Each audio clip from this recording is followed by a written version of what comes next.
जय श्री कृष्ण, राधे राधे। तो बंधुओं, आज हम इस वीडियो में श्रीमद् भगवद गीता के दूसरे अध्याय सांख्य योग का श्रवण करेंगे। पहले अध्याय में हमने देखा कि कैसे अर्जुन कुरुक्षेत्र के युद्ध स्थल में दोनों सेनाओं का निरीक्षण करते हैं और वहाँ हर तरफ युद्ध लड़ने के लिए आए हुए अपने प्रियजनों को देखकर निराश और हताश हो जाते हैं।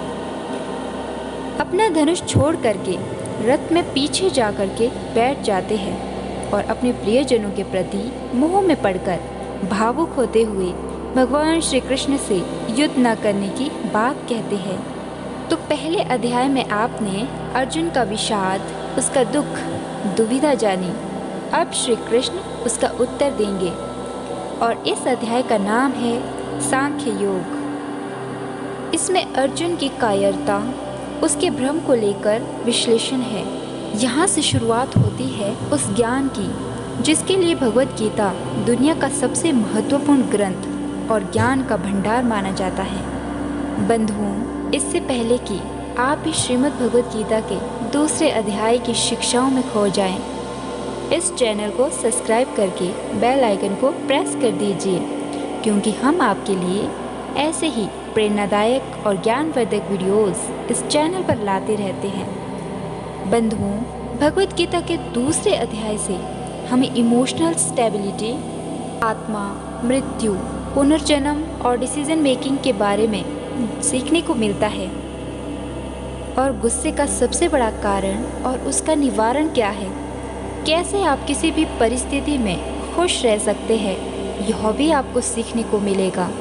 तो चलिए विस्तार से जानते हैं श्रीमद् भगवद गीता के दूसरे अध्याय से मिलने वाली सीख और शिक्षाओं के बारे में। इस अध्याय की शुरुआत होती है जब धनुर्धर अर्जुन शोक कर रहे होते हैं, कह रहे होते हैं कि अगर मैं युद्ध करूंगा तो मुझे पाप लगेगा, दुख प्राप्त होगा। अपनों को मार के कैसे सुख प्राप्त हो सकता है।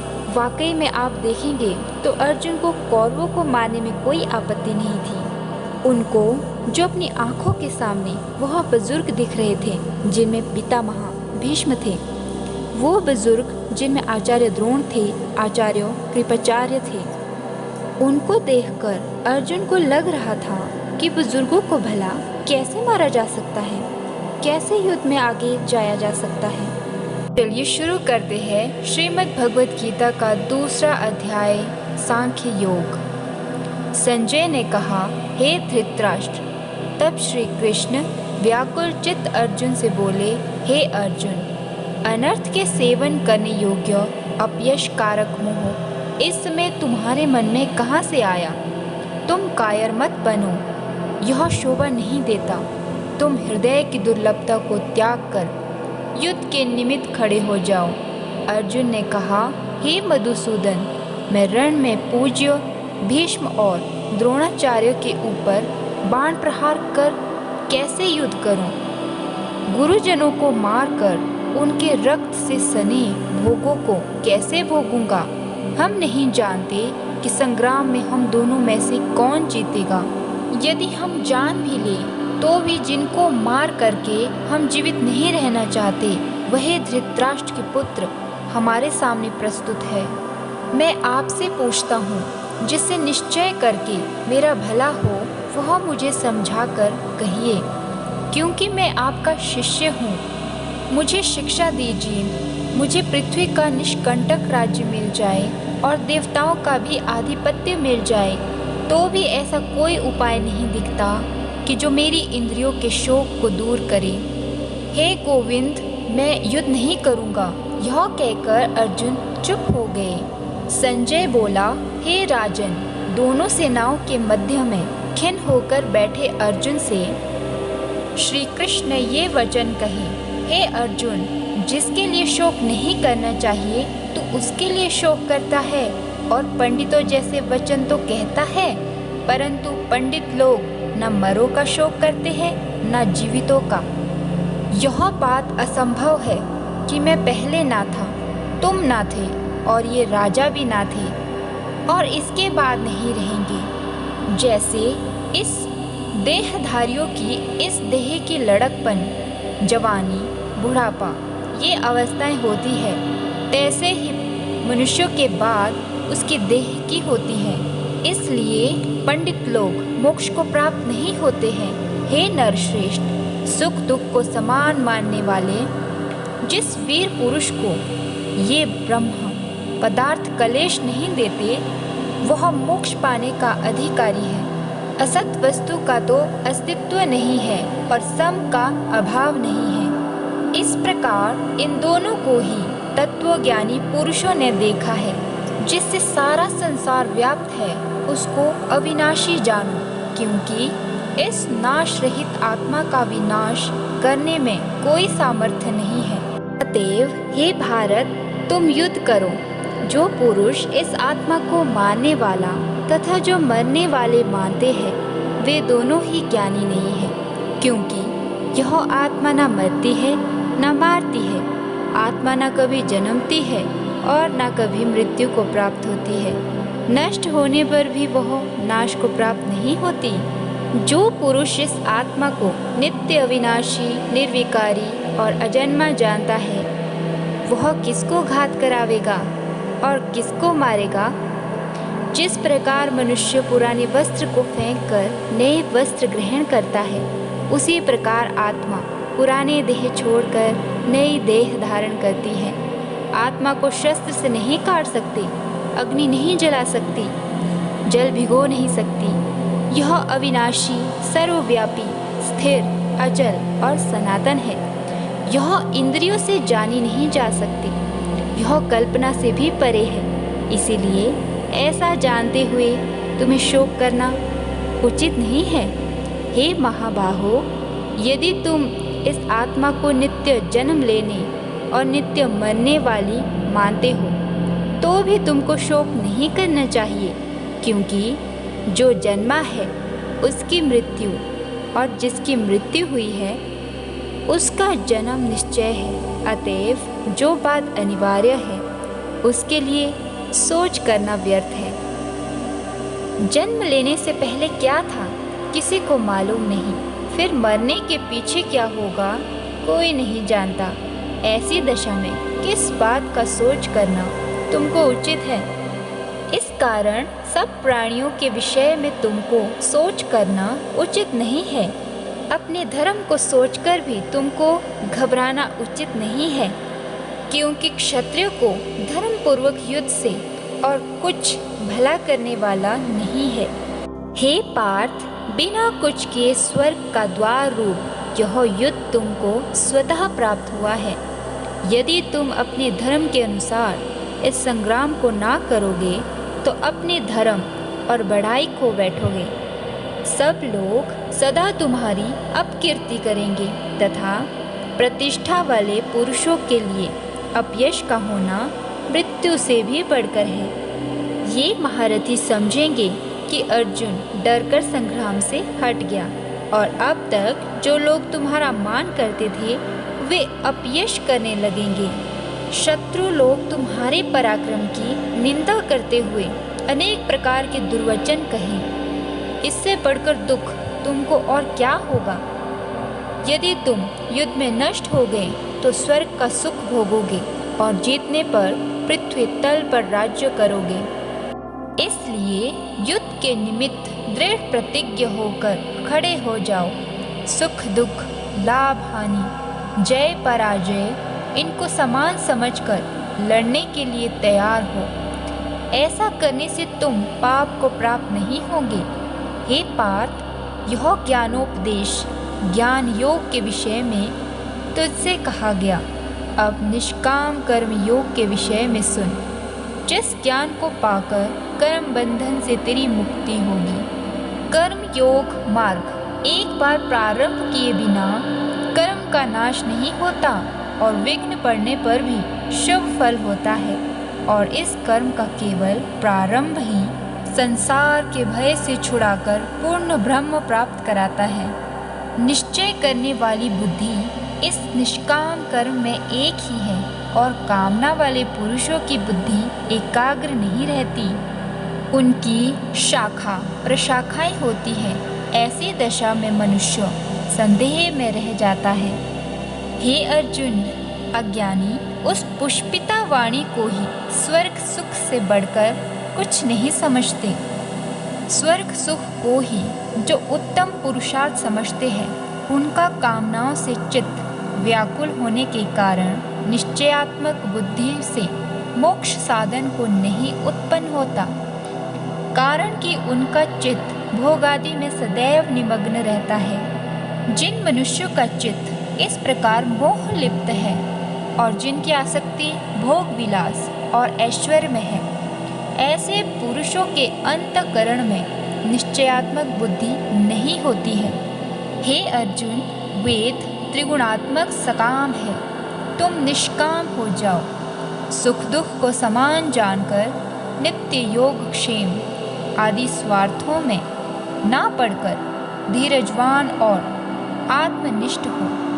जैसे छोटे छोटे जलाशयों में मनुष्य का कार्य सिद्ध नहीं होता, बड़े जलाशय से वे सब प्रयोजन अनायास ही सिद्ध हो जाते हैं, उसी तरह संपूर्ण वेदों में कहा हुआ काम कर्मों का फल ब्रह्म में भक्ति रखने वाले मनुष्य को सहज ही में प्राप्त होता है। तुमको केवल कर्म करना चाहिए, फल तुम्हारे अधिकार में नहीं। तुम ना तो फल की अभिलाषा से काम करो, ना निकम्मे ही रहो।